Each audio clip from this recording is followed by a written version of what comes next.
militer Ukraina melancarkan serangan drone besar-besaran ke sejumlah wilayah Rusia. Kerusakan parah terdampak di wilayah Lipetsk, Minggu 20 Oktober waktu Moskow. Ini merupakan bagian dari serangan berulang kali Kiev ke wilayah dalam Rusia yang tak menjadi medan perang antara keduanya. Dalam pernyataan militer Ukraina, pihaknya mengklaim telah menyerang infrastruktur bandara militer Lipetsk 2 yang merupakan rumah bagi jet tempur Sukhoi Su-34, Su-35, dan MiG-31 Rusia. Namun tak dijabarkan skala kerusakan. Kami telah menargetkan gudang yang menyimpan amunisi, bahan bakar, dan peralatan penerbangan, ditambah keterangan militer Ukraina dikutip Newsweek. Serangan juga dikonfirmasi oleh pemerintah Rusia. Gubernur wilayah Lipetsk, Igor Artamonov, mengatakan dalam sebuah unggahan di aplikasi pesan Telegram bahwa serpihan dari pesawat nirawak yang dicegat telah mendarat di sebelah barat kota Lipetsk, tetapi, tidak ada korban atau kerusakan. Kebakaran yang terjadi di darat setelah jatuhnya UAV dengan cepat dipadamkan, kata Artamonov dalam pembaruan selanjutnya.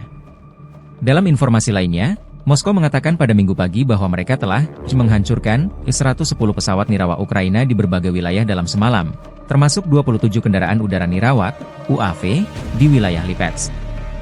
SBU, bersama dengan cabang militer Ukraina lainnya, menyerang gudang tempat Rusia menyimpan bom udara berpemandu presisi kabupaten. Kiev juga menargetkan jet tempur Su-34 dan Su-35 serta lokasi penyimpanan bahan bakar penerbangan di lapangan udara tersebut, diungkap seorang sumber. Meski begitu, Ukraina masih tidak diperbolehkan menggunakan rudal jarak jauh yang disediakan Barat untuk menyerang wilayah Rusia. Kiev telah mengajukan banding keras terhadap pembatasan ini, tetapi larangan tersebut tetap berlaku.